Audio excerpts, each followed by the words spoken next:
Hey guys, tonight we're heading high into the clouds, where empires once lived, whispered, and disappeared, sometimes without leaving a single stone behind. The air is thin, the moonlight sharp, and the paths? Not really paths at all, just goat trails winding past cliffs, through thorny scrub, and into echoes that feel far older than any map will admit. You probably won't survive this if you're expecting smooth roads and clear answers, because up here, in the mountains of Ethiopia, history hides like a fugitive. So before you get comfortable, take a moment to like the video and subscribe, but only if you genuinely enjoy what I do here. And as always, drop your location and local time in the comments. It's strangely satisfying seeing who else is still awake with us. Now, dim the lights, maybe turn on a fan for that soft background hum, and let's ease into tonight's journey together. Somewhere in the northern highlands of Ethiopia, long after the hyenas have stopped laughing and the last goat herder's lantern has vanished behind the horizon, the Simeon Mountains rise like blackened fangs against the starlit sky. At this hour, they're more shadow than stone. Cold wind whistles through jagged corridors, carrying scents of cedar smoke and damp moss. There's an odd stillness, like the land is waiting for something. You wouldn't know it now, but these peaks were once teeming with people. Not just farmers or monks, but entire empires, built into cliffs, tucked behind waterfalls, disguised as monasteries. And long before satellite maps or travel blogs ever caught a glimpse, those empires lived, ruled, and, when the time came, vanished. Our story starts with smoke, not from campfires, but from signal fires. For centuries, people here used mountaintop flames to send urgent messages. The king is dead, the Italians are coming, or worse, someone's found the relic. Each puff of smoke had meaning, decoded by the keen-eyed watchers on the next ridge. In a landscape where every path leads either up or nowhere, information had to fly. And those mountains? They're not just scenic. The Simeons are some of the highest in Africa, several peaks pushing above 4,000 meters, including Ras Dashen, the tallest in the country. Locals call them the chessboard of the gods, a place where every plateau feels like it's watching the one beside it. Cliffs drop 1,000 meters straight down, valleys vanish into cloud, and baboons bark like drunks, echoing into the abyss. But it wasn't just the elevation that made this terrain ideal for secrecy, it was the isolation. Getting up here meant risking bandits, flash floods, or just falling off the side of the earth. For centuries, outsiders couldn't bother invading what they couldn't even find, which is exactly why rulers, rebels, and monks made this place home. You'd think the harshness would keep people away, but instead it did the opposite. In Ethiopia, the higher you went, the safer you were. When coastal kingdoms fell to invaders, the highlands stood untouched. While neighboring nations were reshaped by conquest after conquest, these mountains let entire cultures persist, sometimes unchanged for hundreds of years. And here's your mainstream fact to chew on while you doze off. Ethiopia is the only African country never colonized in the classic sense. The Italians tried, yes, but the mountains had other ideas. It was geography with a mean streak, and it guarded its secrets like an overprotective grandparent with a machete. Still, even today, many of these secrets remain blurry. Scientists still argue whether some highland ruins were royal palaces or cleverly disguised monasteries. Oral tradition claims one thing, archaeology another, and then there's that third option. Maybe they were both, and neither, depending on who was asking. Take the village of Debark, for instance, a quiet, chilly spot just before the Simeon escarpment. From there, you can hike into areas that still don't have cell service, where shepherds speak of tunnels leading nowhere and boulders that hum when touched. Some swear they've seen doors in cliffs open and close by themselves, though no one ever seems to have a photo. That's part of the charm, or the horror depending on your caffeine levels. And while most maps point you toward well-known places like Lalibela or Axum, The real mysteries are often nameless: an ancient staircase half swallowed by vines, a stone arch that leads to nothing but wind. Sometimes it's just the way birds avoid a certain peak, as if the mountain itself has told them not to look. Then there's the fringe stuff, like the persistent story of a hill in the Simians that rings like bronze when struck with a staff. Locals say it's hollow, filled with gold, bones, and scrolls too dangerous to read.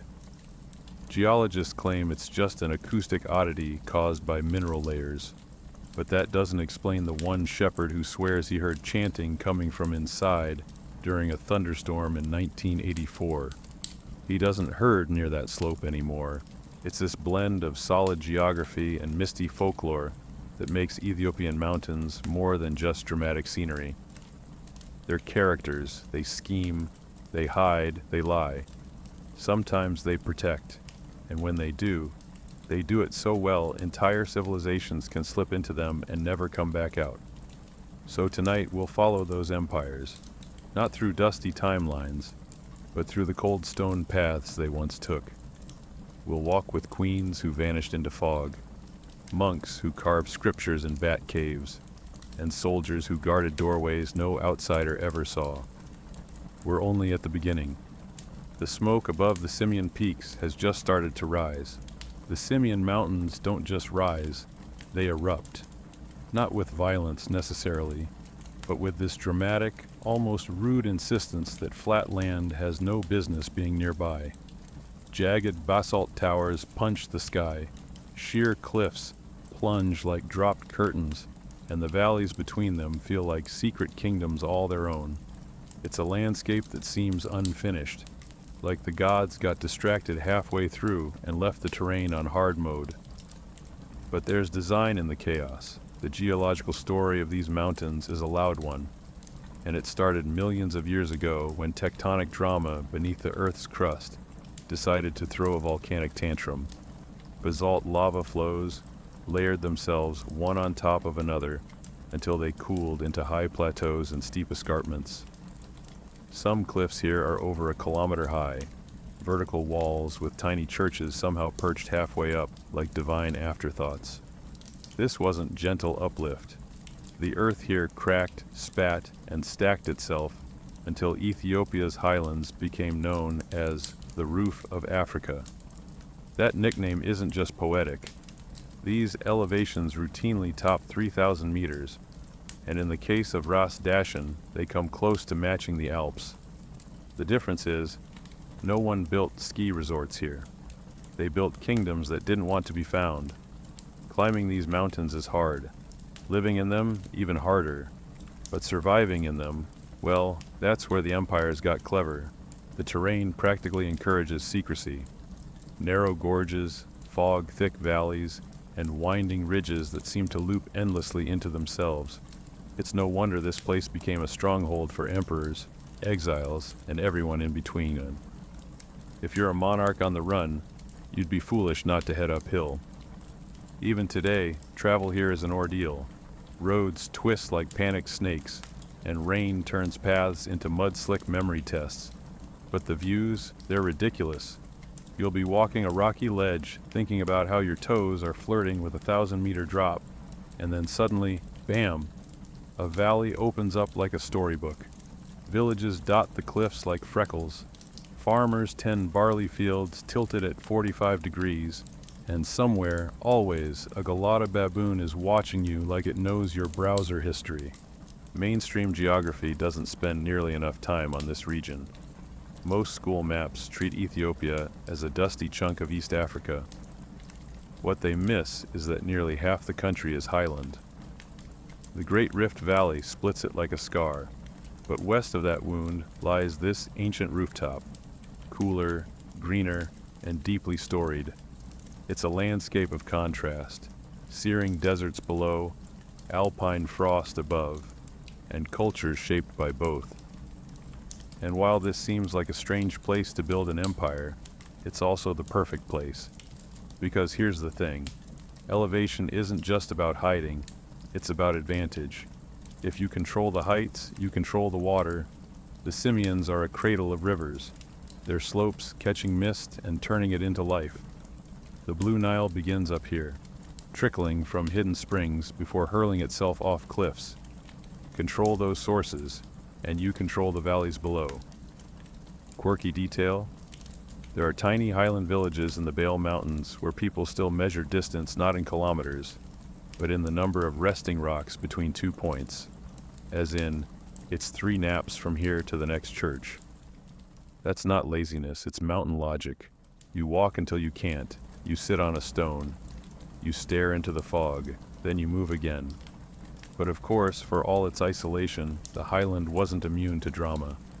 Scientists still argue about when, exactly, people began turning these mountains into defensive fortresses. Was it in response to lowland invasions, climate shifts, a religious need to be closer to heaven? Possibly all of the above. Some geographers suggest the rise of highland civilizations was tied directly to rainfall patterns shifting southward. As the lowlands became drier, tribes and kingdoms migrated upward, not for spiritual reasons, but because the potatoes were better. Others argue it was purely defensive. Up here, you could see enemies coming 3 days away, and then just roll rocks at them. And then there are those who believe the mountain empires were always meant to be temporary. Like phantom kingdoms, they popped into existence during times of crisis, refuges, not capitals, places where the exiled could bide their time until the plains were safe again. In that view, the mountains weren't the seat of power, they were its shadow. Still, the Simeons and Bales didn't just offer safety, they offered identity. Cultures here developed with a deep sense of verticality. Gods lived on peaks, spirits dwelled in the mist. Even architecture mimicked the mountains. Round tuckles with conical thatch roofs, rising like miniature volcanoes from the ridges. And because reaching one village from another often meant a day's hike across cliffs and gullies, traditions developed in isolation. A word in one valley might be unknown just 5 kilometers away. Songs, dances, recipes, they all clung to geography like ivy, changing with every ridge crossed. Here's a quieter fringe fact. In some remote communities, it's still believed that mountains can remember. Locals will avoid speaking certain names aloud near particular peaks, fearing the rocks will echo those words into nightmares. Elders advise against whistling after sunset, lest the cliffs think you're calling something you don't want to meet. Silly? Maybe. Or maybe it's just a reflection of the mountain's role in history, not as passive background, but as living participants in the human story. They didn't just hide empires, they shaped them, hardened them, gave them places to store their secrets in stone. And as we move deeper into tonight's journey, remember, elevation changes more than your oxygen levels. It warps memory, amplifies myth, and sometimes, when the wind's right, brings back voices you'd rather forget. There's a place where the rock bleeds light. It's not metaphor, though it certainly sounds like one. The churches of Lalibela, carved straight into the highland bedrock of northern Ethiopia, catch sunlight in such a strange way that they seem to glow from within. Shadows slip down their red basalt walls like falling veils. Birds nest in cracks above holy doorways. The air smells of incense, old earth, and something older still, like ancient breath. Everyone knows about the churches, or at least everyone who's skimmed a travel blog. There are 11 of them, hand-carved in the 12th or 13th century, depending on which scholar you ask, and they aren't built on the mountains. They're carved into them, like God told someone to chisel heaven out of a hill before breakfast. But beneath all the beauty and faith, Lalibela has scars. The story goes that King Lalibela, yes, he named the town after himself, modest guy, was divinely instructed to build a new Jerusalem after the original was captured during the Crusades. And so he did, up here, far from any sea or city or sane construction site. He claimed angels helped. Real historians think he had a small army of rock-carving monks and possibly a team of extremely underpaid geologists. Either way, they didn't just create churches. They created a fortress. Hidden walkways, trapdoor tunnels, and chutes, too narrow for armored invaders, line the complex. One entrance leads down a steep rock corridor where the sun never reaches. If you're barefoot, and you should be, because this is holy ground, you'll notice the floor is unusually smooth. That's because thousands of feet have passed here, fleeing or seeking sanctuary for nearly 1,000 years. What most tourists don't realize is that the churches weren't just places of worship. They were part of a wider network, one that included lookout posts, mountain hideaways, and monastery safe houses, scattered through the region like whispered passwords. If you were a noble on the run, a prince in exile, or a priest carrying a relic, you could vanish into these hills, and with the right allies, stay hidden for decades. Modern archaeologists now suspect that the real purpose of the Lalibela complex wasn't just spiritual, it was strategic. Its location allows views in nearly every direction. Its underground water channels provide year-round supply, and in times of war, the networked churches could act like bunkers, each linked by narrow passages only locals could navigate. A mainstream geographical fact: Lalibela sits at over 2,600 meters elevation. That's higher than most European ski towns. The air is thin, the weather sharp. Most invading armies never made it this far uphill without losing half their men to altitude sickness, hunger, or stubborn donkeys. And yet, the site thrived, not just as a religious hub, but as a kind of highland headquarters. During centuries when Ethiopia's throne changed hands like a hot potato, Lalibela endured. Generals came and went, dynasties crumbled, but the churches stayed quiet, steady, and somehow always on the right side of history. Locals will tell you strange things happen in the rock-cut chambers, that candles light themselves when no one's looking, that you can hear voices singing even when the last priest has gone home for lentils. One elderly monk claimed that if you sleep near the altar of Bet Mehan Alam, house of the savior of the world, you'll dream of people who aren't born yet. Then he laughed and added, "Of course, I only tried it once. Very noisy dreams." And while this may sound like folklore, there's something undeniably eerie about Lalibela after dark. The red stone seems to absorb sound. Conversations disappear mid-sentence. Even your own footsteps feel too quiet. If you wander too far from the lit paths, it's easy to forget which direction is up. Because in this upside-down world, ceilings are earth, walls are time, and floors are nothing but ancient prayers worn smooth. A fringe tidbit: there's a rumor among some local guides that one of the churches was never finished because its builders were turned to salt. Not metaphorically, actually, as in a curse from a rival priest or a rogue angel. No one agrees on the details, which probably means the story's doing its job, being just unsettling enough to keep tourists from snooping too deeply. Meanwhile, scholars still argue over who really built Lalibela. Was it the Zagwe dynasty alone? Was it a continuation of Aksumite engineering? Did foreign architects contribute? Some suggest influences from Egyptian Copts or even Armenian masons. The styles are suspiciously global for a supposedly isolated mountain town.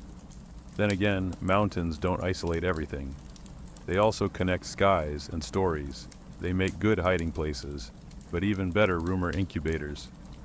In the centuries following Lalibela's construction, it became more than just a holy site.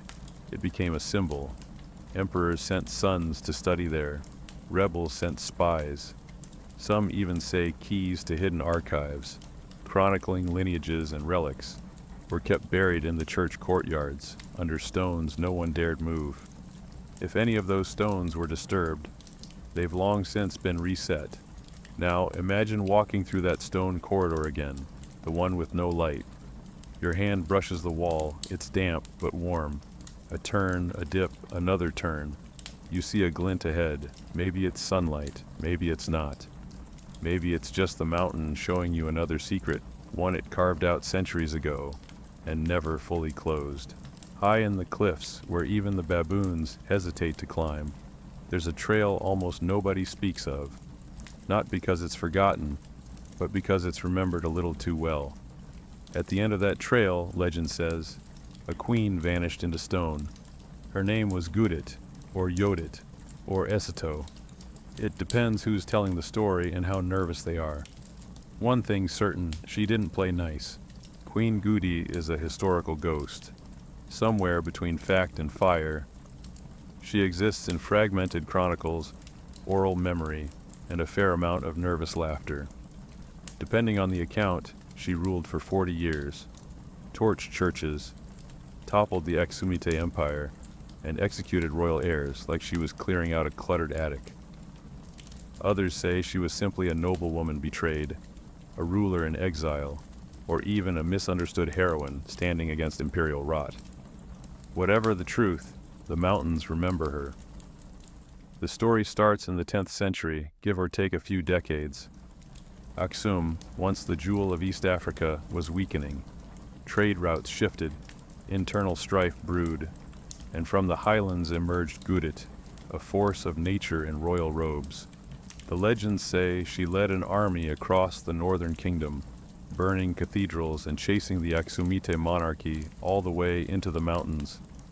Then, just as suddenly as she appeared, she was gone. Some say she died in the highlands, her body sealed inside a cliffside tomb above Lake Tana. Others claim she escaped through secret passages and lived out her days as a kind of mountaintop wraith. In parts of Tigray, elders still won't say her name out loud at night, in case she hears. Mainstream historians acknowledge she existed, sort of. There are medieval manuscripts, both Ethiopian and Arabic, that reference a female ruler who brought down a Christian dynasty, but they also warn about exaggeration. Demonized queens, after all, are a bit of a trend in ancient texts. Still, the ruins agree with the legends more than the textbooks do. In remote highland areas where Aksumite churches once stood, black scorch marks stain the stone. Some locals call them Gudit's kisses. Entire monastic complexes were abandoned during her era, often with valuable artifacts left behind, as if their inhabitants had only moments to flee. Quirky detail: in one village near the Simian Escarpment, there's a centuries-old custom.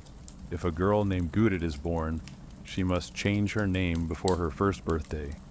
Supposedly, keeping it invites fire. There are rock shelters in these mountains where the roof still carries soot, burnt timbers long since collapsed, stone walls half sunk into the soil. When archaeologists study them, they find fragments, charred manuscripts, broken icons, shattered oil lamps, no one left neatly. Whatever happened here, it was fast, hot, and meant to erase history. And yet, history is clingy. Even scorched, it doesn't quite vanish. In the community of Beta Samati, now an excavation site, whispers persist that Gudit once passed through, scattering the local clergy before her. Older residents won't confirm this directly.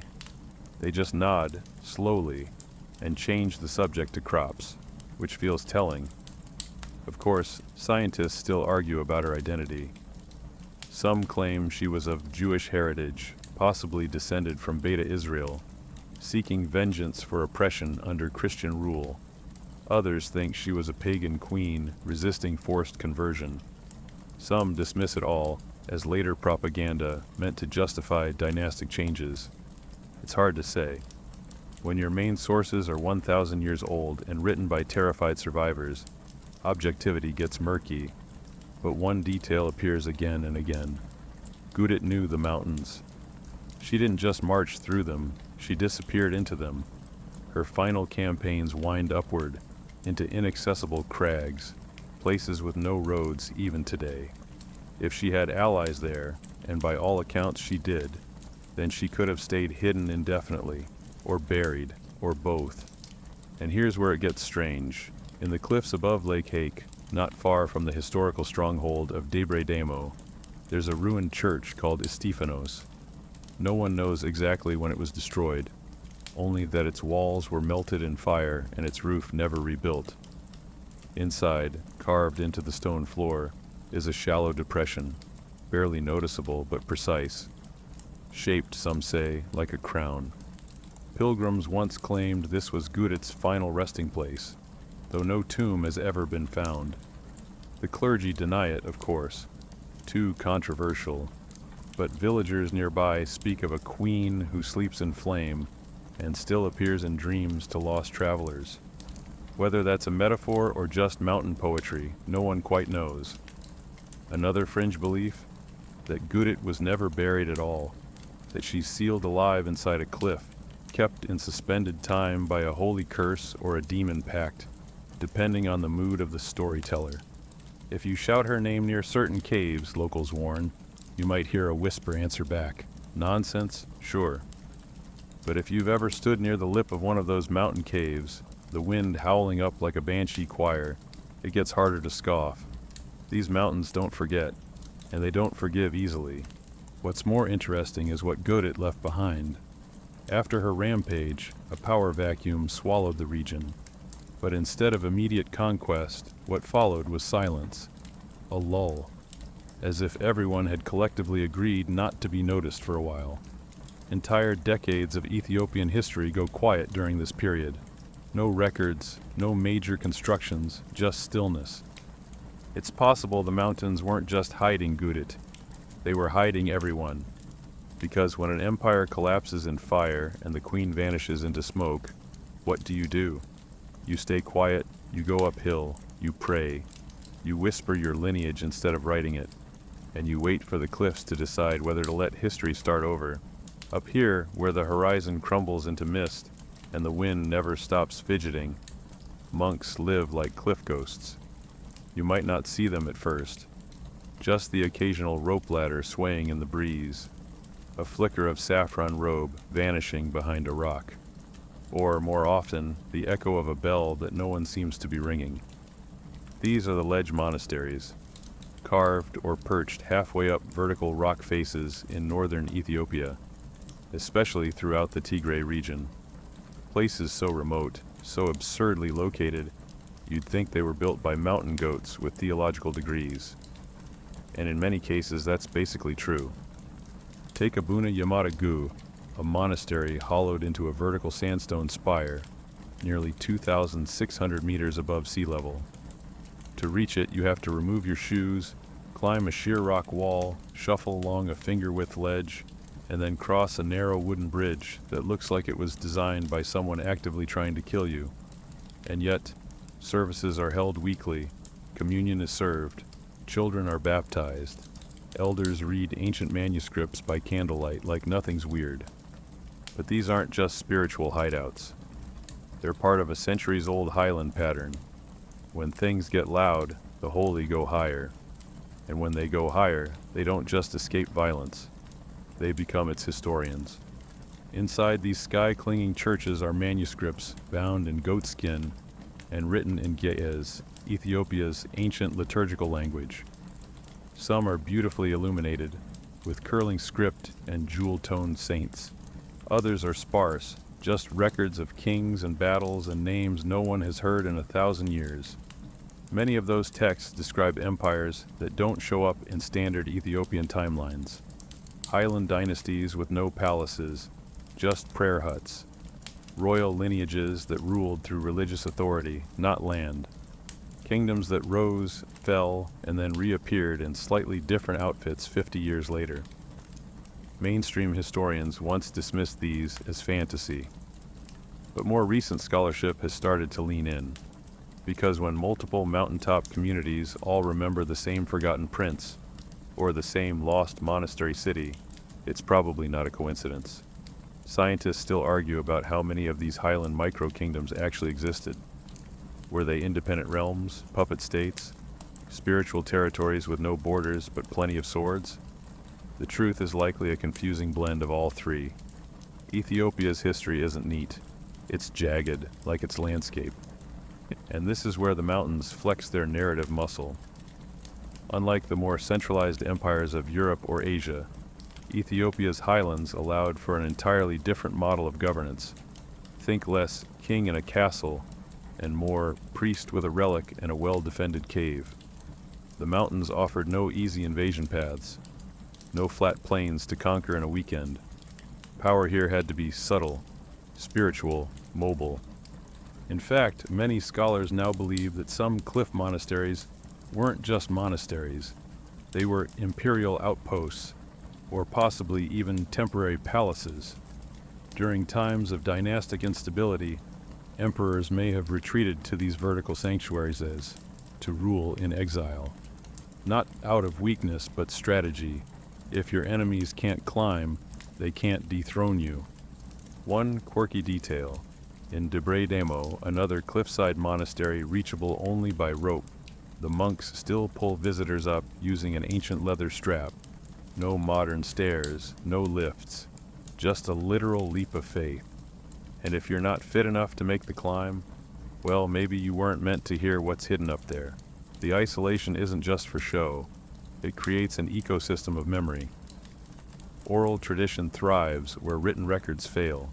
Up here, stories aren't just told, they're guarded. Certain songs are only sung once a year. Names are only spoken on specific feast days. There are chants that function like passwords, unlocking who you are, who your ancestors were, and which empire they might have served in secret. And every so often, a new scroll is found, not discovered exactly, because locals have always known they were there, but finally acknowledged, unwrapped, studied. One such manuscript, found near the monastery of Mariam Korkor, included what appeared to be a royal genealogy that didn't match any known dynasty. The names were unfamiliar, the timelines odd, and yet the script was correct. The ink aged, the story plausible. Fringe theorists leapt on it. Was this proof of a parallel kingdom, a dynasty that ruled from the shadows, orchestrating events while remaining unseen? Probably not. But also, maybe, the challenge, as always, is separating fact from veneration. The monks themselves are rarely interested in historical debate. Ask them about a forgotten emperor and they might respond with a parable about goats. Or they might simply smile and go back to grinding coffee. And perhaps that's the point. The mountain monasteries were never meant to show off. They were meant to hold on, to truth, to faith, to secrets too delicate for the valleys below, and sometimes to the bones of those who once ruled. There's a recurring story in Highland lore about a king whose tomb was hidden in a cliff so well that even the monks forgot where it was. Only a single stone marks the site, and even that stone changes color depending on who's watching. It's said that when Ethiopia needs him most, he'll return, which, let's be honest, sounds suspiciously like a mountain version of King Arthur. But still, if you've ever stood at the edge of a Tigray precipice, the sky swirling like spilled milk, and seen a half-hidden stone chamber in the cliff below, you start to wonder. Maybe the king isn't sleeping. Maybe he's watching. Maybe that bell you heard wasn't for prayer at all, but a signal. Time to be quiet again. The mountains prefer it that way. Mist clings to the slopes like memory. It moves slow, tangled in the trees, slipping through the crevices of jagged stone, wrapping whole valleys in silence. And somewhere inside that silence, the last echoes of Axum fade into smoke. Axum was the grand empire, the Rome of Africa, some called it. Its obelisks, currency, and maritime swagger once made it a heavyweight on ancient trade routes. Frankincense flowed through its ports. Greek merchants jotted its name into their scrolls, and its rulers claimed bloodlines that traced back to Solomon himself. But empires don't vanish cleanly. They unravel, they stall, and then sometimes they climb. When Aksum's golden age ended, somewhere around the 7th or 8th century CE, the empire didn't explode. It withdrew, gradually, almost politely. Trade dried up. Invaders probed the coasts. New powers emerged in Arabia, and the once booming lowland capital became quiet. It's the historical equivalent of a dinner guest slowly excusing themselves without finishing their tea. But the story didn't end there. Instead of collapsing in place, Aksum moved. Not entirely, and not under the same name. But scholars now believe that significant portions of the ruling class, clergy and artisans, fled the vulnerable lowlands for the safety of the highlands, into the mountains, into obscurity, into reinvention. There's no official record of this retreat, not in stone inscriptions, not in royal annals, which is exactly why historians can't agree on where the Aksumite Empire truly ended. Was it at the capital's decline, the last minted coin, or the moment the court set foot on a highland ridge and decided to start over? Scientists still argue about this silent migration. Some claim it was a deliberate relocation, a slow pivot from maritime power to mountain sanctuary. Others think it was reactive, even desperate, a running retreat. The truth, as always, probably lies between the lines. A royal class adapting to a new topography, one ridge at a time. And if you follow those ridges today, you'll find the fingerprints. In hidden mountain churches, Aksumite-style crosses still decorate altar cloths. In remote monasteries, stone tablets bear inscriptions that mirror lowland stelae. Even certain royal protocols, like never being seen eating in public, survived not in the city but up here, where eyes were fewer but memories were long. One mainstream geographical truth: the Ethiopian highlands contain some of the oldest continuously inhabited human settlements on the planet. Villages perched on slopes today may sit atop foundations 1,000 years older than the pyramids. That kind of layering means history doesn't vanish. It just puts on new shoes and climbs uphill. Quirky detail: in the southern Tigray highlands, there's a tradition where villagers won't harvest barley from certain fields until a bell is rung from a nearby cliff monastery. The bell signals that the old empire's hunger has passed for the season. No one knows exactly what that means, but they follow the rule, just in case. And it's not just oral memory that clings. Stone has its own way of speaking. Many abandoned highland settlements show hybrid architecture, part Aksumite, part monastic. Stone walls built in the precise Aksumite zigzag technique, now sheltering priests instead of bureaucrats. Window designs that match the old capital's elite homes, but sit above altars, not parlors. Then there are the stories. In the village of Geralta, old women sing lullabies that mention a king with tired eyes who fled the sun. They say he rode a white mule into the clouds, where the fog would hide his crown, that he promised to build a kingdom the world couldn't find. And if the song feels like bedtime nonsense, consider this. The same verses appear, with minor changes, over 100 kilometers away, carried across mountains by generations who never had a written map. That's the real geography of empire. Not lines on paper, but stories on wind. One of the most compelling cases for Aksum's retreat into the mountains lies in a ruined site near Lake Ashenge. Local tradition holds it was once a royal way station, a kind of mountain Versailles, now mostly swallowed by grass and time. The stonework matches Aksum's older sites, but no official record places a court there. It just feels imperial. Wide terraces, defensive walls, a church nearby carved partly into the rock. Some archaeologists believe it was a regional capital during the transition period between Aksum and the Zagwe dynasty. Others say it was nothing more than a noble's estate. And then there are those who call it a ghost court, a place where rulers continued to act like emperors, long after the world stopped watching. That idea isn't so strange up here. In the mountains, perception is everything. If no one sees your fall, did you really fall? If you still hold the relics, the rituals, the crown, why not call yourself king? It's likely that many ex-emperors didn't accept their own fall from power. Instead, they rebranded, became holy men, or patrons of isolated monasteries. Some even lived out their days in self-imposed silence, communicating only through scribes or bells, not because they were ascetics, but because they were hiding. Fringe tidbit: A few modern Ethiopians still claim descent from the Highland emperors, a lineage separate from the Solomonic line, maintained quietly in villages too remote for maps. One man near Korum says his family guards a golden brooch passed down from the last king of fog. He keeps it wrapped in sheepskin, says it sings when the rains come early. So perhaps Axum never truly ended. It simply shifted altitude, swapped sea breezes for mountaintop mist, and in doing so it built a legacy that's harder to trace, but impossible to erase. After all, the mountains don't need to record history in ink, they record it in silence. And in silence, Axum still whispers.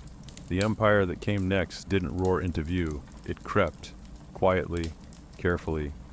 Like someone lighting candles in the dark corners of a room, they're not sure it is empty. And that's how the Zagwe dynasty arrived.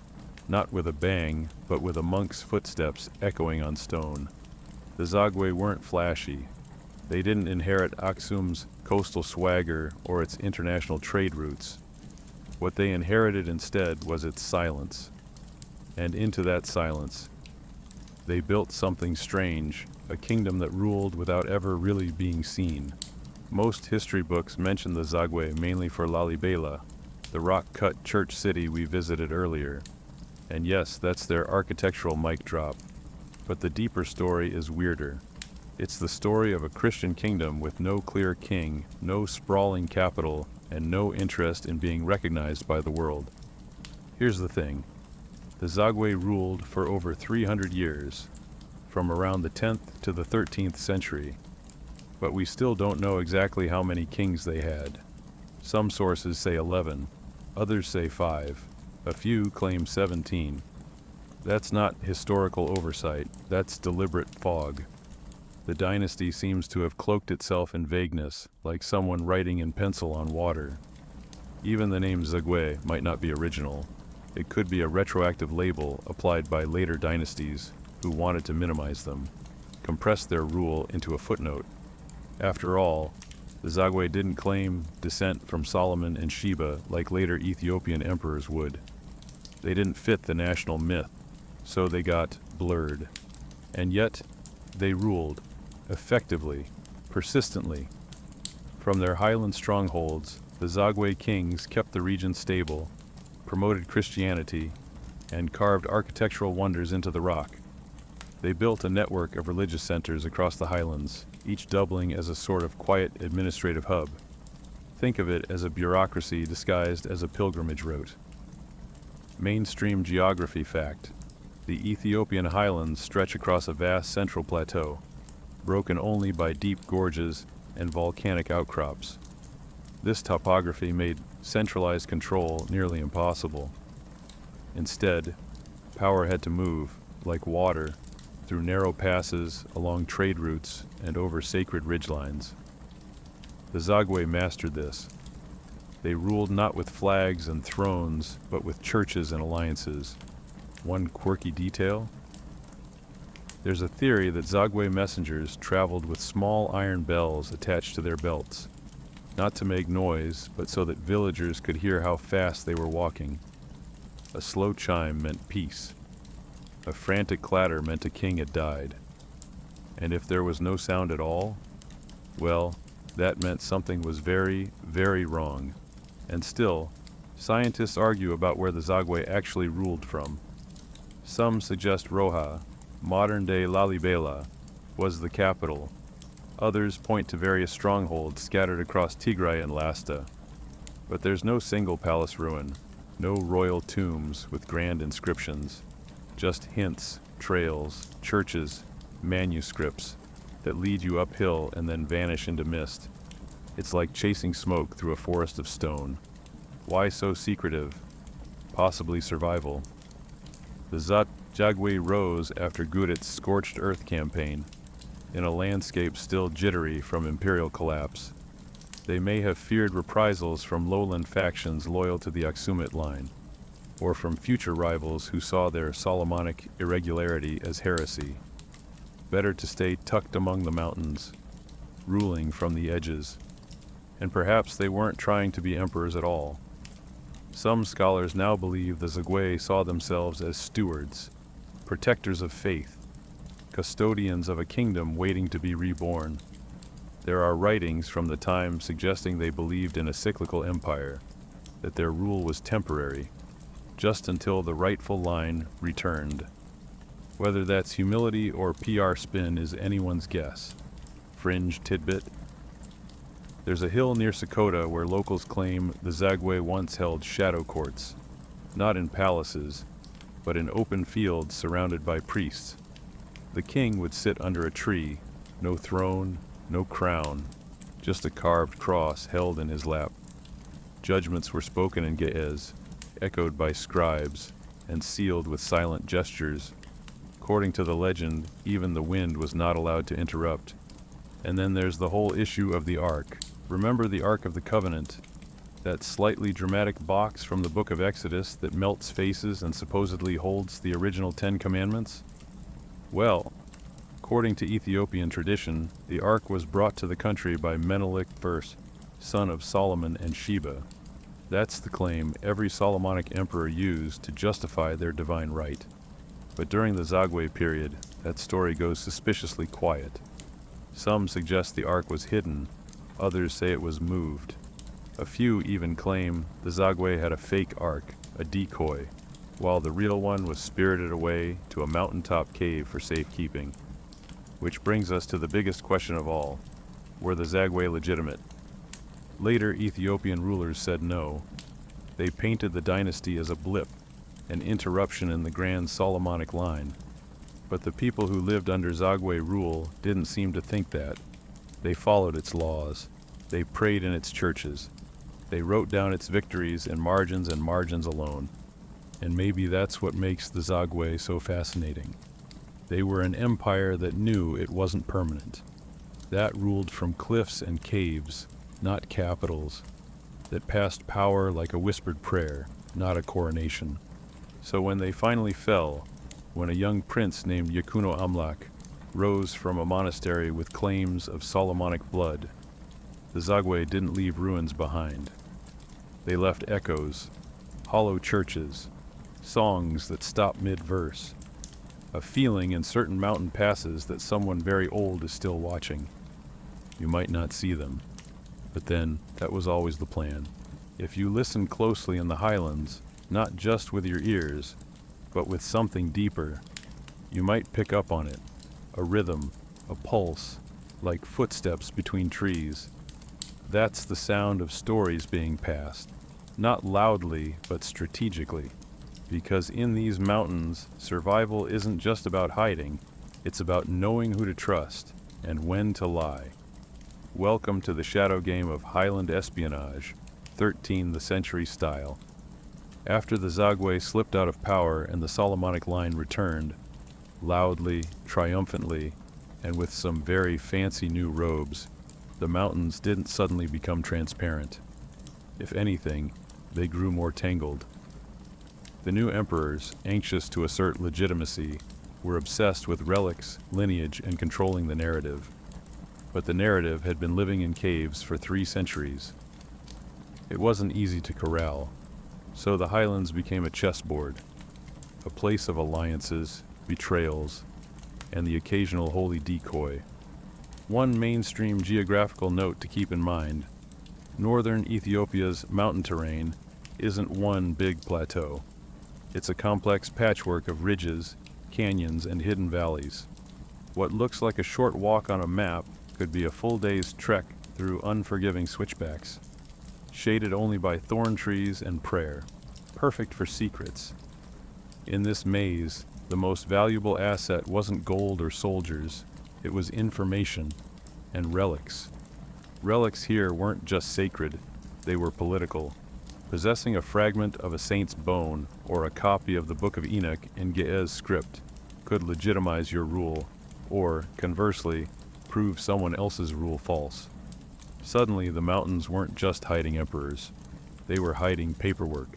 So began the era of the Highland couriers, trusted monks and scribes who carried messages between monasteries, often under false names. Some wore the garments of beggars, Others pretended to be simple traders or wandering chanters, but tucked in their robes were letters sealed with ancient wax, or small scrolls wrapped in sheep gut, encoded in psalmic verses that could only be read backward at dawn. The stakes, exile, execution, or worse, erasure. If your dynasty lost the relic race, you didn't just fall from power, you fell from memory. One quirky tale involves a monastery called Debre Libanos, far to the south, which supposedly housed a laughing icon, a wooden figure of a saint that chuckled when false testimony was spoken in its presence. According to legend, a would-be usurper once tried to bribe the monks to forge a scroll proclaiming his bloodline. The icon giggled so violently it split down the middle. No one tried that again. And then there were the decoys. During a particularly heated dispute between rival Solomonic claimants, both tracing lineage back to the same suspiciously fertile prince, a mysterious manuscript surfaced in the mountains near Wag. It was beautifully written, decorated with golden crosses, and claimed to be a first-hand account of the Ark's movements during the Zagwe collapse. It named one side as the true guardians. Weeks later, a second version appeared, nearly identical but with different names. Both had seals. Both were authenticated by Highland elders. Neither could be fully proven false. Historians today believe one, or both, were forgeries, crafted not by amateurs, but by scribes trained to mimic centuries-old ink strokes and linguistic quirks. Scientists still argue about which came first, or if a third original manuscript has simply never been found. And that was the Highland method. Not brute force, but layered confusion. If your enemies were chasing one relic, you sent another. If someone was climbing toward your fortress, you led them up the wrong path. And if a monk asked too many questions, you fed him a story shaped like truth, and watched where he carried it next. Fringe tidbit. There's a ruined stone outpost on the ridge above Woldia that some claim was a listening house. Built by an unnamed emperor, it had no altar, no sleeping quarters, just a window facing 3 monasteries. Local tradition says a man lived there for 20 years, writing nothing, just observing. When he died, they found a single sentence scratched into the wall. The mountain never lies. People do. The larger goal wasn't just to win power, it was to keep the idea of legitimacy alive, even if the facts got a little interpretive. That's where relics became symbols, not just artifacts. One cross, blessed by the right bishop, could unify 5 valleys. One scroll, read aloud during a feast day, could swing loyalty for a generation. And in this game, geography was both ally and adversary. A courier might make it to his destination one week. The next, rains could wash out the path. A rival might bribe a monk, or the trail could be blocked by a new landslide. Timing was everything. That's why many relics weren't carried openly. They were sewn into clothes, hidden inside walking sticks. Some were kept inside live goats, yes, really, tucked into wax-lined pockets stitched into the belly fleece. If that sounds ridiculous, just remember, goats don't get searched. And in the Highlands, they're everywhere. This era also gave rise to singing maps, oral instructions for getting between monasteries, encoded in chant. Each verse corresponded to a landmark, a crooked tree, a river bend, a stone shaped like a lion's head.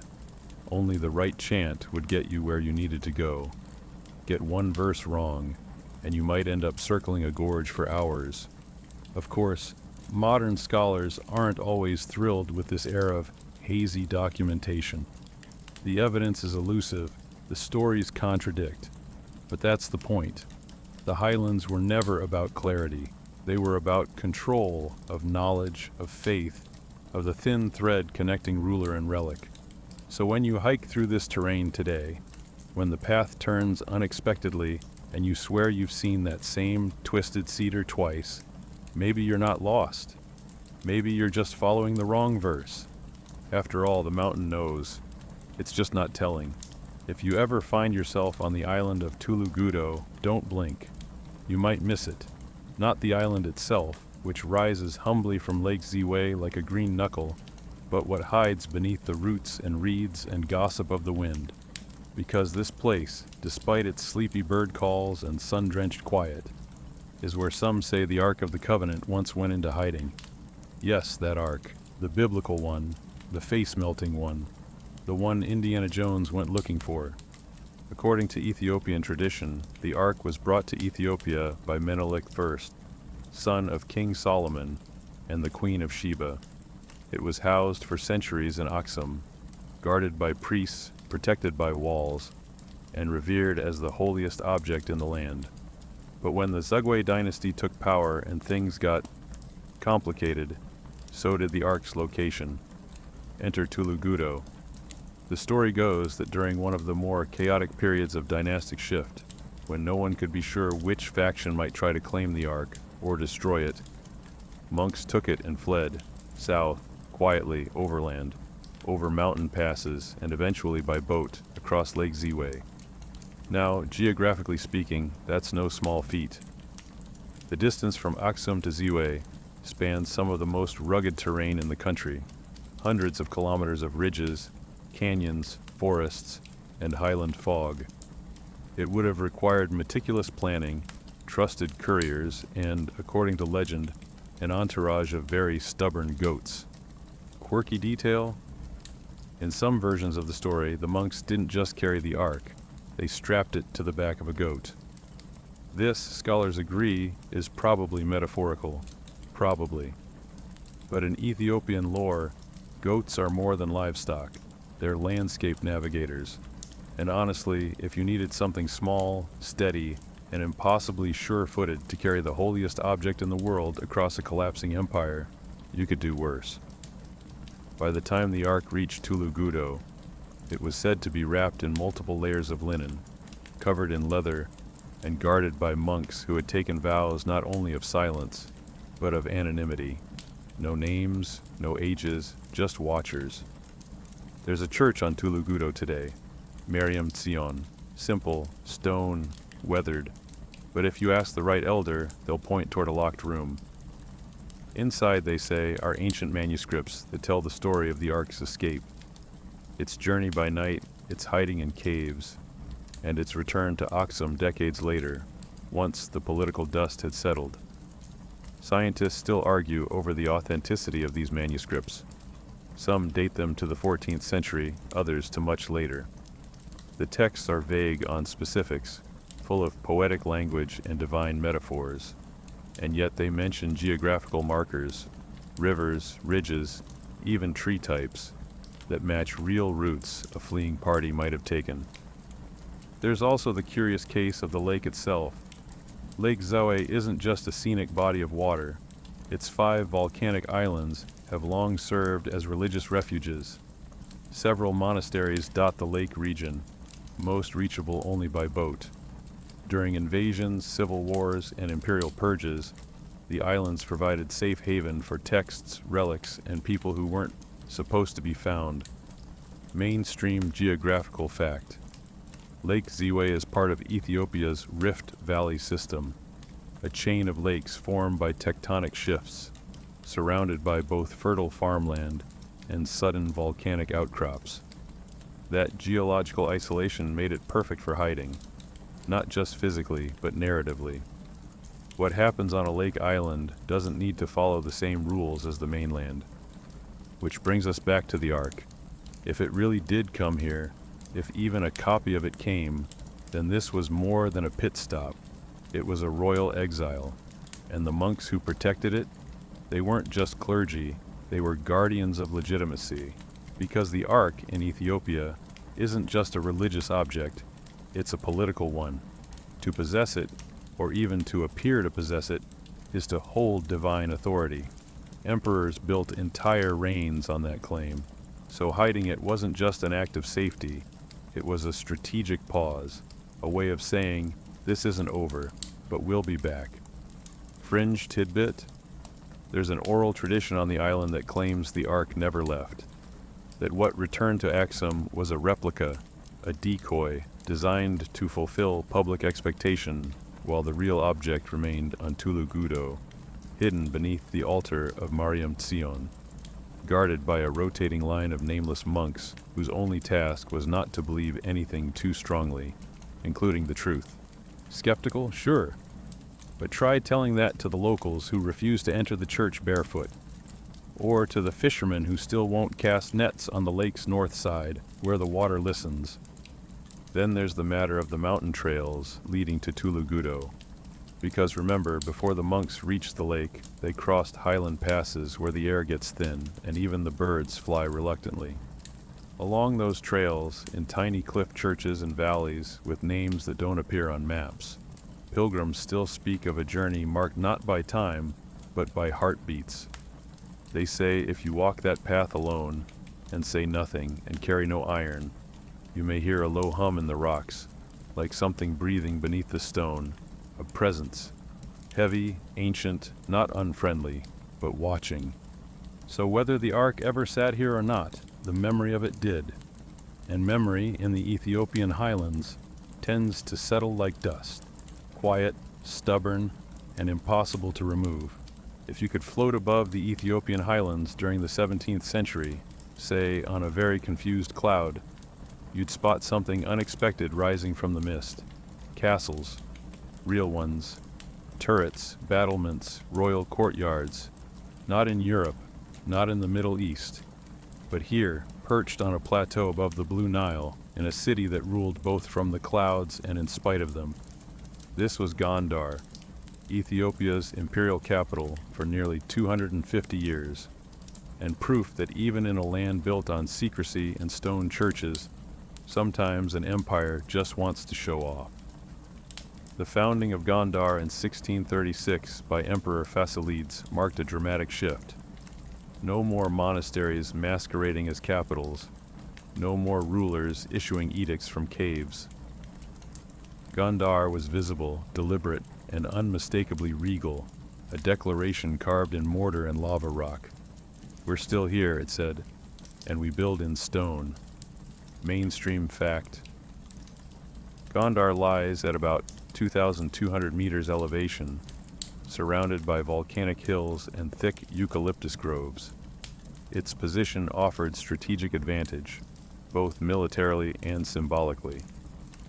Close enough to control the surrounding provinces, high enough to keep out unwanted visitors, and beautiful enough to make any foreign envoy feel uncomfortably underdressed. Faisal Gebi, the royal enclosure, is the heart of Gondar's legacy, a sprawling complex of stone palaces, lion cages, yes really, and intricately arched banquet halls. You can walk through it today and almost hear the footfalls of armored guards echoing across the courtyard. The architecture is unlike anything else in Africa, a fusion of Aksumite solidity, Portuguese flair, and Indian detail, as if the buildings themselves are trying to speak 5 languages at once. But beneath the grandeur, Gondar's heart beat with paranoia. You see, the highlands don't forget how to hide, nor do they forgive those who abandon the habit too easily. Gondar may have been exposed, but it was surrounded by layers of defensive geography, forested hills, sudden cliffs, narrow entry routes. If you wanted to besiege Gondar, you'd better bring more than an army. You'd need weather luck, a map that doesn't lie, and the favor of at least 3 saints. One quirky feature of the city? It had walking churches. Not literally mobile, of course, but designed so that if one cathedral fell out of political favor, another could quietly take its place in state ceremonies. Some churches were built as backups, complete with sacred relics, so that a sudden assassination or shift in faction didn't interrupt the emperor's divine PR. The clergy naturally went along with it. This wasn't their first mountain empire, and while Gondar appeared stable from the outside, it was often a palace of whispers. Royal siblings maneuvered for influence. Regional lords plotted under the guise of hospitality. Eunuchs traded secrets for access. The city developed its own etiquette of deception, down to the way courtiers bowed, depending on which faction they were secretly aligned with. Scientists still argue whether Gondar was a moment of consolidation or simply a more elegant form of fragmentation. It did centralize power, yes, but it also introduced a new kind of rot, bureaucratic intrigue wrapped in silk and scripture. By the 18th century, Ethiopia entered what historians grimly call the Zemene Mesafint, or era of the princes, a period when emperors became figureheads and regional warlords held real power. Gondar survived it barely, but it never truly recovered its initial luster. And yet, in the quiet corners of Fasil Gebi, you can still feel something royal. Not flashy royalty, the kind that throws coins from balconies, but the anxious royalty of a mountaintop throne, a kingdom that had spent centuries in the shadows, finally stepping into the light and blinking. One fringe legend insists that Gondar wasn't founded at all, but revealed, that a monk once had a vision of a stone city already sleeping beneath the soil. The emperor simply ordered it excavated. The story is absurd and oddly specific. Another tale, this one whispered by locals during the rainy season, claims there's a secret chamber beneath the castle library, filled with maps and scrolls that predate Aksum, protected by a guardian with no tongue. And yes, of course, the door can only be opened when the stars align in a specific formation not seen since 1786. We roll our eyes now, but consider this. Gondar is filled with doors that lead nowhere, staircases that end in blank walls, corridors that bend in impossible angles. Some of this is the result of war damage, yes, but not all.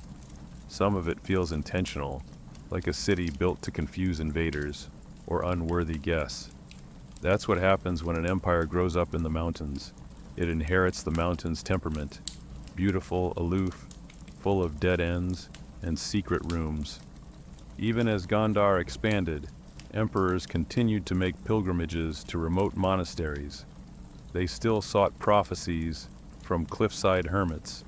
They still sent messengers on secret paths to check on old relics, hidden long before the capital was born, because they knew visibility is not invincibility.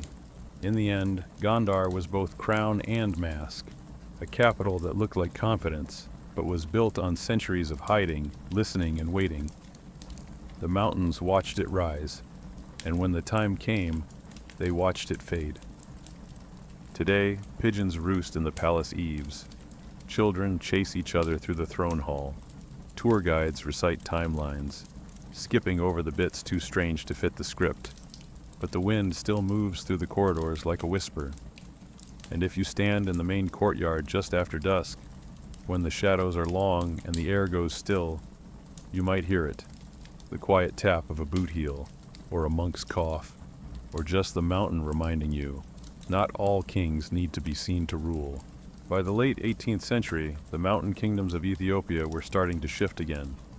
This time, not from within, but under pressure from faraway men in frock coats, reading missionary reports and shipping weathered maps back to Europe. The Jesuits were coming, and with them came ink, diplomacy, and the occasional extremely awkward conversation. This was the moment Ethiopia re-entered the wider world, slowly, uneasily, like someone waking up from a long, weird dream full of stone churches and silent emperors. The outside world, after all, had changed. Guns were sleeker, maps were redder. Empires didn't just conquer anymore. They negotiated, converted, and smiled through their teeth. And so, the mountains did what they always did when things got weird. They adjusted. Mainstream geographical fact. Ethiopia, thanks to its rugged topography and relative isolation, was one of the few places in Africa that avoided full colonization during the 19th century's scramble for Africa. But that didn't mean Europeans left it alone. Far from it. Explorers, missionaries, diplomats, and opportunists came knocking, each bearing gifts, pamphlets, or Bibles. Sometimes all three. The Jesuits arrived first in serious numbers in the 1500s, but their real impact came a century later under Emperor Susenyos. He welcomed them with enthusiasm. Too much enthusiasm, perhaps. Within a few years, he converted to Catholicism, declared it the state religion, and then watched in slow horror as his empire began unraveling like a badly tied robe. You see, Ethiopian Christianity had developed in isolation for over 1,000 years. It was proud, unique. It had its own saints, its own rituals, and a distinctly highland flavor of defiance. And when Jesuits arrived telling everyone they'd been doing it wrong all this time, things went downhill, fast. The backlash was swift. Monks protested, nobles revolted. Eventually, Susenyos was forced to abdicate, and his successor expelled the Jesuits. But the damage was done. The mountains had learned something. Outsiders were not to be trusted, or at least not until thoroughly tested by fog, trail, and time. Quirky detail: one Jesuit reportedly tried to impress local clergy by explaining the heliocentric model of the universe. The monks listened politely. Then one of them asked if that meant God had poor aim when sending angels to earth, since it was always spinning. The Jesuit never recovered from the theological whiplash. After the Jesuits came the explorers, mostly British and French, men with large mustaches and questionable health who insisted on discovering places locals had lived in for centuries. They marveled at the rock-hewn churches, stumbled over ancient manuscripts, and consistently underestimated the distances between villages. More than a few vanished into the mountains, never to be seen again. Some, it's whispered, after asking the wrong questions near the wrong caves. Meanwhile, the Highlanders kept playing the game their way. Emperors wrote letters to European courts filled with polite flattery and none too subtle warnings. Some even toyed with alliances, dangling the promise of access in exchange for weapons or advisors. But always, the real power remained in the passes and ridgelines, where messengers still traveled with coded chants and where monks still remembered which relic was buried where. And sometimes the mountains fought back. During one particularly ill-advised diplomatic mission, a group of European envoys tried to establish a permanent post near a highland monastery.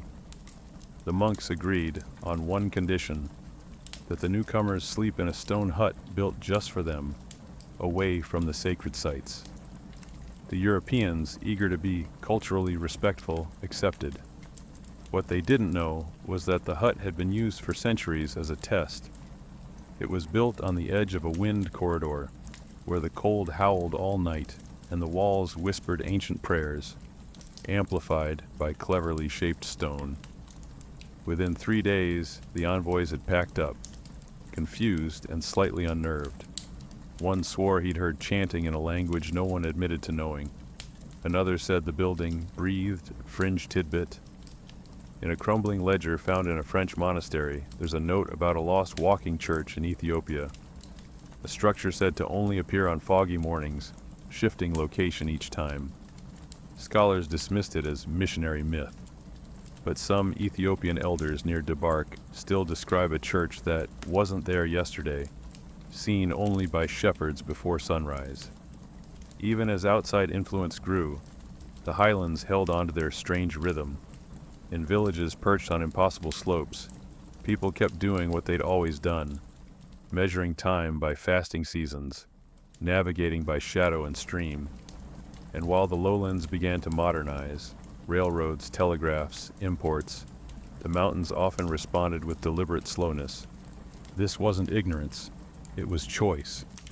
Because while the rest of the world raced forward, the highlands remembered what rushing brought: conquest, confusion, collapse.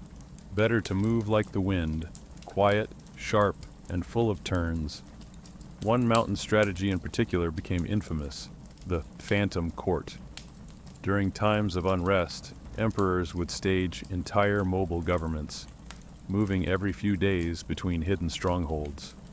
Ministers, scribes, royal cooks, even musicians, would pack up and vanish into the highlands. Messages left behind would lead pursuers in the wrong direction. Meanwhile, decisions were made beneath cedar trees, and royal decrees carried by barefoot couriers trained to change dialects mid-sentence. This wasn't backward governance, It was guerrilla statecraft. And it worked.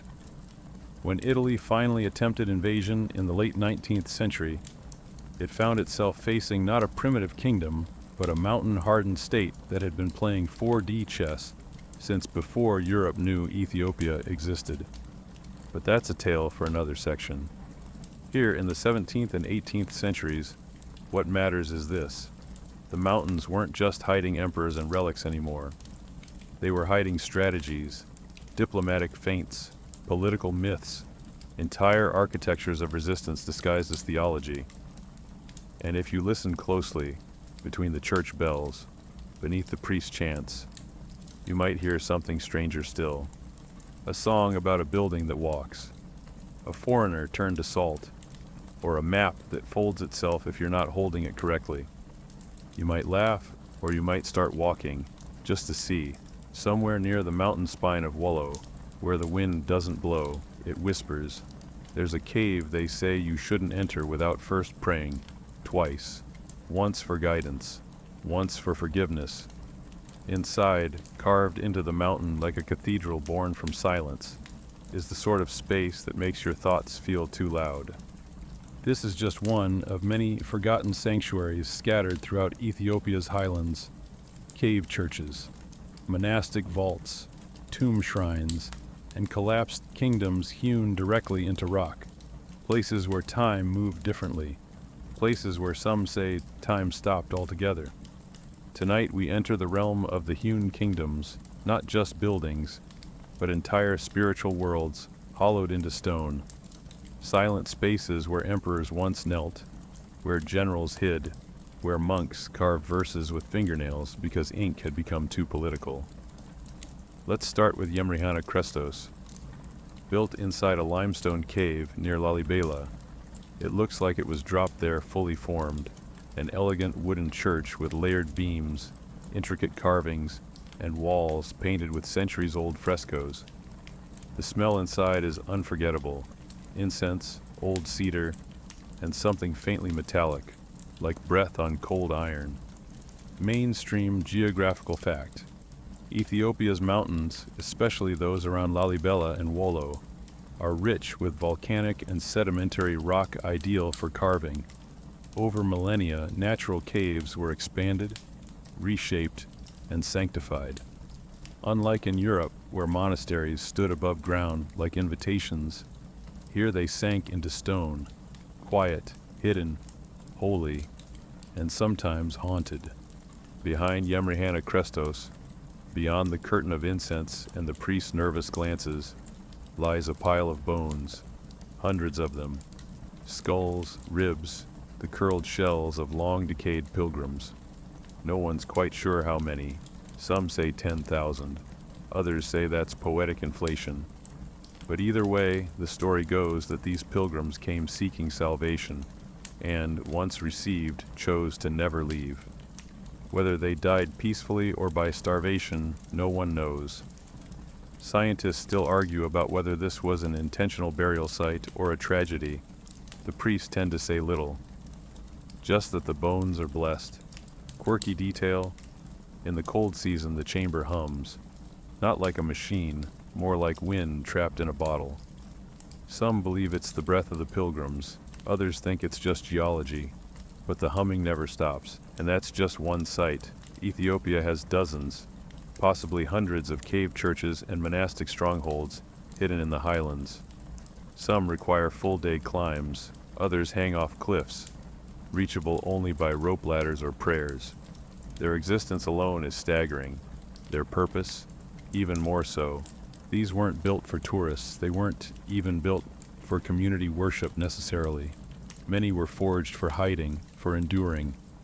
They were the panic rooms of medieval faith, yes, but also archives, meeting halls, throne rooms in exile.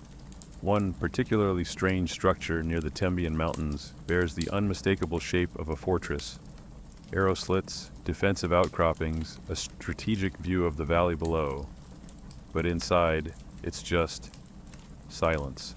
No weapons, no records, just crosses etched into every surface, as if someone spent years drawing them until the stone gave up.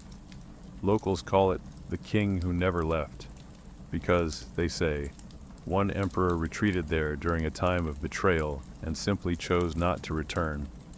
Whether he died inside, transformed into a saint, or walked out under another name, no one agrees, but the door remains sealed half shut. No one dares fix it. Fringe tidbit: there's a mountain cave near Maquette where the locals still leave a jug of water each month, not for monks, not for animals, but for the stone priest, a figure said to appear only to those who are completely lost, emotionally, spiritually, or literally. The priest doesn't speak, he just points, always uphill. There's even a theory, half academic, half desperate, that suggests some cave networks form a vast underground path system linking monasteries across provinces, a kind of spiritual subway, hidden in the roots of the mountains. No one's mapped it. But in certain regions, identical frescoes appear in caves separated by hundreds of kilometers. Same iconography, same pigments, same odd detail, a tiny figure always off to the side, watching the main scene. Coincidence? Maybe, or maybe not. Because these hewn spaces weren't meant to impress, they were meant to survive. Fires can't burn rock, invaders don't storm walls they can't find, and ideas, especially dangerous ones, can be carved into ceilings and forgotten, only to be rediscovered by someone willing to look up. One cave church near Saint contains a curious inscription: "When kingdoms burn, we go deeper." No name, no context, just those 6 words etched above a shadowy alcove where bats now roost. And that might be the best summary of this entire Highland tradition. When kings lost favor, they didn't flee to the sea, they fled to the cliffs. When scrolls were banned, they were rewritten on stone. When cities fell, monks whispered new liturgies underground. The mountains offered not just shelter, but pause, a way to hold breath until the world changed shape again. So tonight, as we sit with this silence carved into stone, remember this: not all thrones need legs, not all power stands tall. Sometimes it kneels in the dark, surrounded by skulls, humming softly until the time is right. And sometimes it never leaves at all. The wind moves differently here, not louder, just wiser. It threads through moss-covered stones and ivy-choked staircases, brushing past broken lintels and half-buried archways that no one's touched in centuries. And somehow, in that breeze, you start to notice the way the land holds on, to echoes, to stories, to secrets written nowhere but in the dirt. We've reached the realm of moss maps and whispering walls, the final, fading clues to empires the textbooks never quite caught. In some corners of the Ethiopian highlands, geography itself seems to remember things that people have forgotten. Terraced hillsides bear the pattern of once vast gardens. Patches of stone, too regular for coincidence, mark what may have been foundations. Even the way the light falls through certain valleys, soft and symmetrical, suggests there was once order here, design, purpose, and maybe a palace. Local elders often speak of these spaces not as ruins, but as resting places, not for the dead necessarily, but for memory, for empire, for lineage. They'll walk past a collapsed wall and casually mention that it used to belong to a cousin of the Mountain King. Ask who that was, and you'll get a shrug, or a smile. He'll tell you himself if he wants. Mainstream geographical fact: Ethiopia's highlands contain numerous unexcavated sites, far more than anyone has catalogued. Archaeologists wait to estimate that thousands of churches, fortifications, and settlements remain undiscovered beneath the soil, particularly in remote regions of Tigray, Amhara, and Wollo. Many are hidden not just by distance, but by overgrowth, oral secrecy, and that unique local instinct to protect what matters by pretending it doesn't. One of the most curious aspects of this oral secrecy is its precision. In the highlands, stories aren't just folklore, they're navigation tools. Elders can describe the curve of a gorge or the shape of a cave by referencing family dramas, saints' journeys, or misplaced relics. A field isn't described by its soil quality. It's known as where the three sisters argued or where the ox fell laughing. And then there are the whispering walls. That's what villagers call certain stone structures that seem, for lack of a better term, active. Not haunted, not cursed, just listening. Places where, if you speak aloud, your words come back to you differently, echoed, reshaped, sometimes not at all. In one highland village, there's a tradition that if a young man wants to test the truth of his heart, he must whisper a vow into a particular crumbling doorway. If the wall accepts it, he'll hear nothing. If it rejects it, the wind will repeat his words in reverse. It sounds ridiculous until you stand there yourself. Then, somehow, it doesn't. Fringe tidbit? There's a local belief near Alamada that certain walls contain the sleeping names of lost emperors. Not written, just embedded. You won't find them with a chisel or a scanner. You have to ask politely, usually by sitting near the stone during a new moon and humming a specific note. No one can explain the note. You're just supposed to feel it. And yet, despite the age of these tales, some of the places they describe are real. A cluster of basalt columns here, a strangely symmetrical hillock there. In several cases, oral directions passed down through families have led modern researchers to ruins previously unrecorded. Monasteries sealed off for centuries, underground chambers filled with bones and broken crosses, even whole corridors carved into cliff faces, so weather-worn they almost look natural. One such corridor was found near the village of May Mekden. Locals had always referred to the spot as the King's Breath. It was thought to be a wind tunnel, or maybe just a poetic name for the cliffside gusts. But when a few overly curious grad students started poking around, they found steps, faint, narrow, and older than the church nearby. The stairs led to a blocked doorway. Behind it, no one knows. The priest asked them not to dig further. When he wants to return, they said, the door will open. It's easy to dismiss these things, chalk it up to tradition, coincidence, or the human urge to assign stories to every stone. But sometimes it all lines up too neatly. The oral account matches the terrain. The names line up with fragmented manuscripts found elsewhere. A cliff everyone thought was just a cliff turns out to have windows.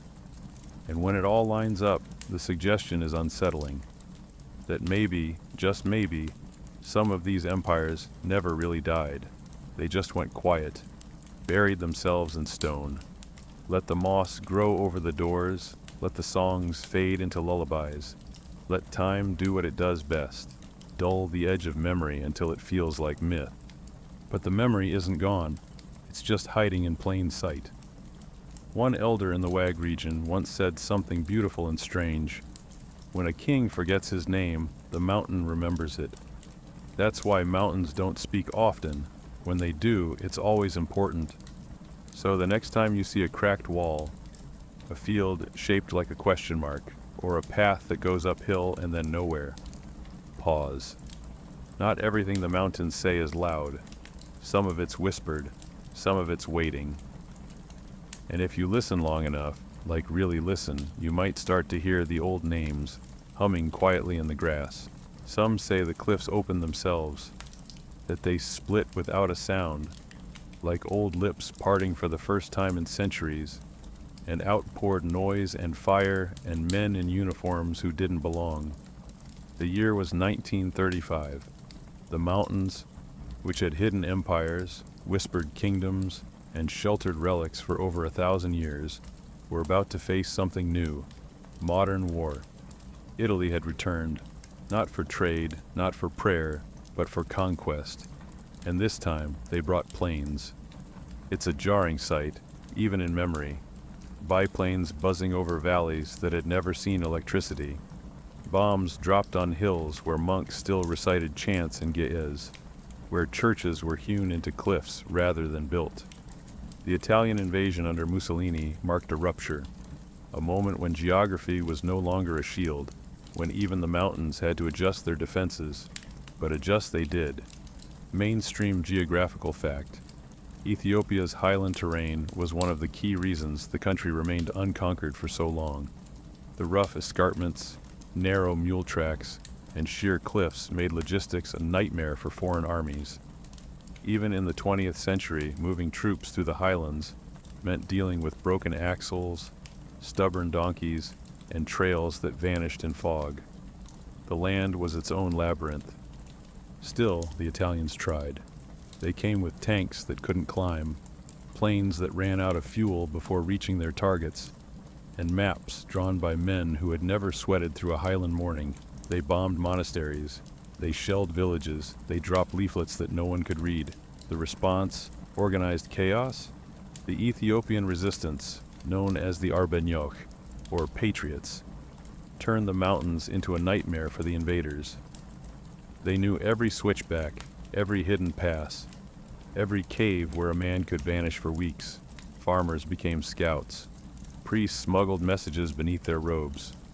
In some regions, entire villages disappeared into the cliffs, becoming ghosts.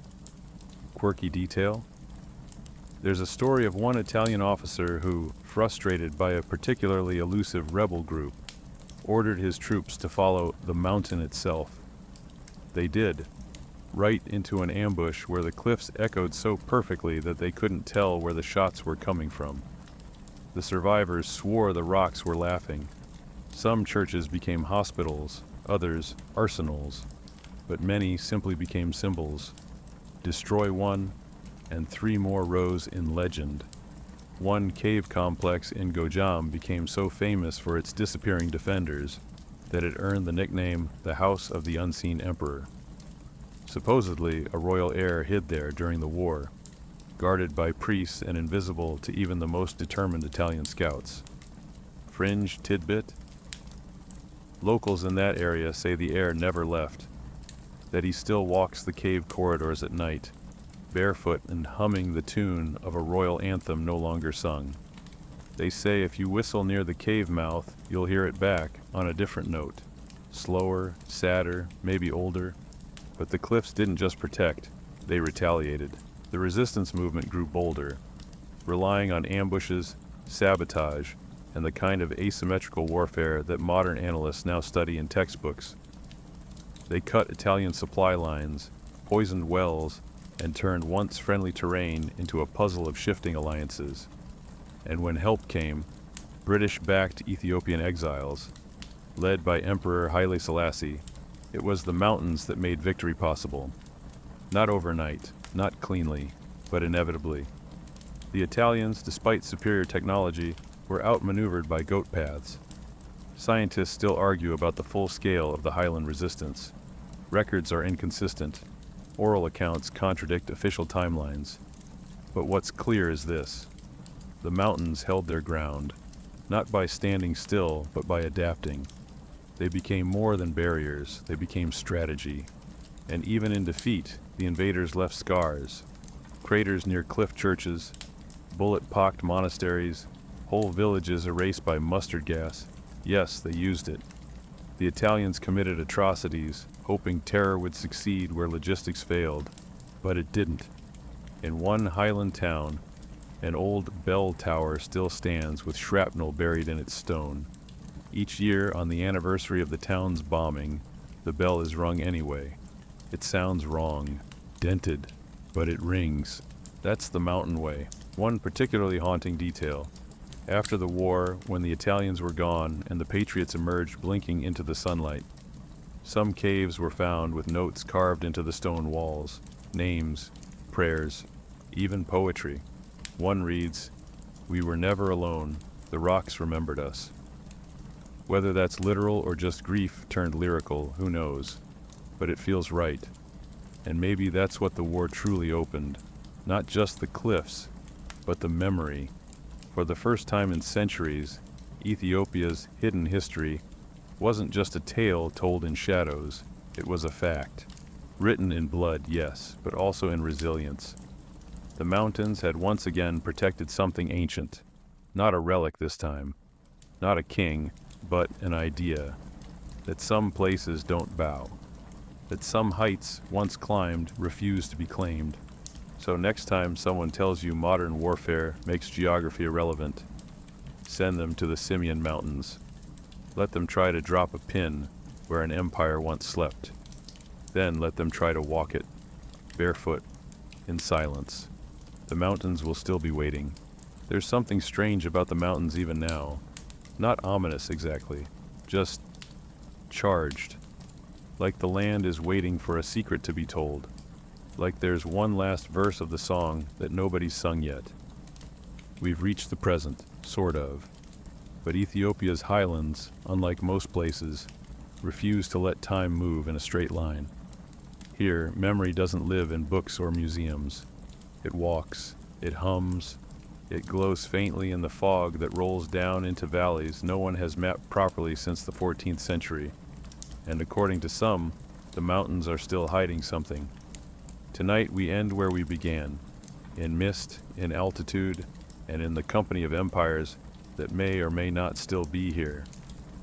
Because even now, villagers speak of things that hum in the rock, of paths that shift when you return to them, of places where electronics fail and compasses spin, not wildly, but gently, like someone tugging them towards something they're not allowed to find yet.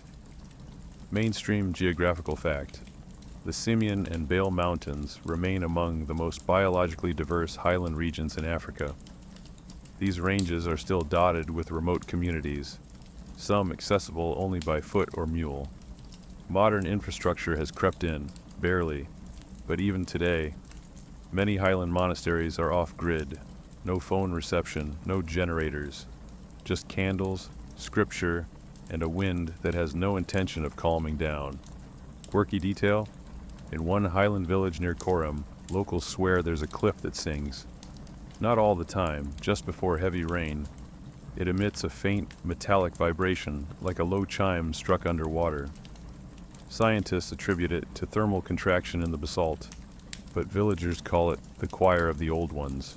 They say it's the voice of those buried in stone, monks, kings, soldiers, sending warnings.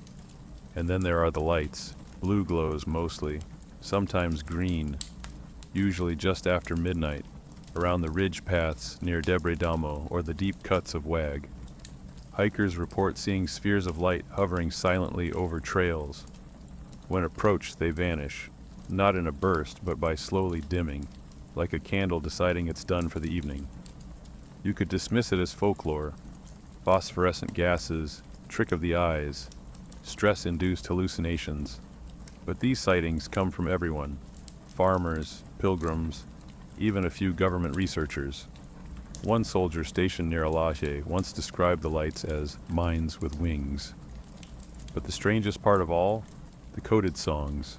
In certain areas, people still sing songs that no one can translate. They're not in Ge'ez, Amharic, Tigrinya, or any known local dialect. Passed down orally, never written, they're performed during planting, funerals, and, curiously, when someone gets lost in the mountains. They're sung into the fog, sometimes with pauses between verses, as if waiting for a reply. Linguists have tried to study them. The results are inconclusive. There's structure, but no match to any language family. Some believe they're just melodic filler syllables. Others suggest they're memory codes, mnemonic keys to hidden roots or buried sites. There's even one theory quietly circulated that they're map songs, a kind of sung GPS pointing the way to something buried deep. But buried what exactly? That's where the Highland stories take one last leap, because here, in the thin air and thick rumor, lives a stubborn idea that not all empires have been found.